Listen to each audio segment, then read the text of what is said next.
नमस्कार मित्रांनो, स्वागत आहे तुमचं माझ्या नवीन व्हिडिओमध्ये। तर आज बघू शकता तुम्ही शेतात आलेली आहे मी मम्मीकडं।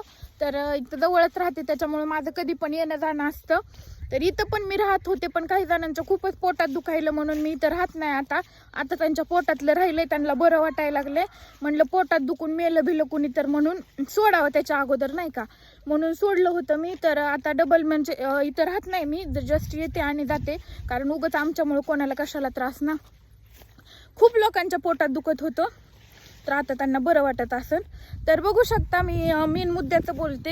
हे बघू शकता आम्ही रानात आलेलो आहे। आता सोयाबीन एवढ्या वाढल्यात आहे की म्हणजे खूप वाढल्यात। हे बघा, हे बघा, माझी जास्त हाईट नाही पण माझ्या कमरे इतकं सोयाबीन येतं। हे पुढचं मला काही दिसत नाहीये। हे बघा तुम्ही, काहीच दिसत नाही, म्हणजे खूप मोठ्याला झाल्यात काय। मला तर वाटतं काही दिवसांनी मी झाकूनच जाईल। हे बघा, माझी जास्त हाईट नाही पण यांच्या पण नॉर्मली थोडं पुढे आहे ना। हे बघा, कमरे इतकी उलीतली कमी कमरे इतके सोयाबीन आलेले आहेत। आणि आता सध्या एवढ्या ह्या घनदाट सोयाबीन, हे खालचं काहीही दिसत नाही इथून। हे बघा, काहीच दिसत नाही, काहीच। आणि याच्या सोयाबीनीच्या आता खुरपण्या सुरू आहेत।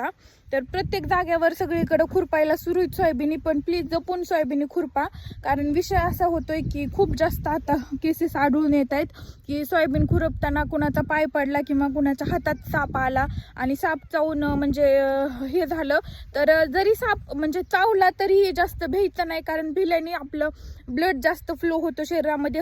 हर्ट आपलं जास्त ब्लड सप्लाय करतं आणि पूर्ण मग आपले जिथं ते चावलंय तिथं आणखीन फ्लोने ब्लड वाढतं, त्याच्यामुळे बीपी वाढतो। त्याच्यामुळे सगळं म्हणजे नाही का, घाबरल्यामुळे जास्त पेशंट जात आहेत। तर घाबरू नका, चावलं तरी हॉस्पिटलला लवकरात लवकर जायचं।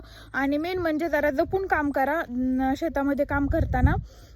व्यवस्थित जर फक्त जायचं असेल तर लांब लांब शूज वगैरे घालायचे, किंवा बघून हातात काही पण इकडे इकडे बोलत नाही करायचं। बघून व्यवस्थित आपण कुठं हात लावते कुठं खुरपते ते बघून करायचं। कारण खूप जास्त माझ्याच ह्या 1-2 दिवसामध्येच मला 4-5 असं समजा काही इंस्टाग्रामवरून, काही असं पाहुण्या रावळ्यांकडून, किंवा काही यूट्यूबवरून, काही न्यूजमधून, किंवा काही फ्रेंड्सकडून असे खूप सारे आले। तर मी आज शेतात आले होते आणि मला सोयाबीन दिसली, तर म्हटलं चला तुमच्यासोबत शेअर करावं की जपून कामं करा पण जपून कामं करा। कारण जीवन हे एकदाच आहे, जीवन गेलं तर पुन्हा कामाचा सोयाबीनीचा काही उपयोग नाही।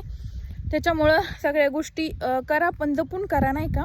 म्हणून म्हटलं चला व्हिडिओ टाकू। आणि साप चावल्यानंतर घाबरू नका, कारण साप जास्त विषारी नसतोय। काही साप विषारी असतात, सगळे साप विषारी नसतात। भारतामध्ये काहीतरी फक्त 2 का 3% साप हे विषारी असतात, बाकी नसतात। मोस्टली आपल्याकडे तर नसतातच बघा। आपल्याकडे जास्त प्रमाणात घोणस हा अतिविषारी, कोबरा एक आहे अतिविषारी, आणि बाकीचे जे असतात साप ते समजा विषारी नसतात। पण मॅटर असं आहे की घाबरल्यामुळे ते विषय होतो। हा, त्याच्यामुळे घाबरत जाऊ नका।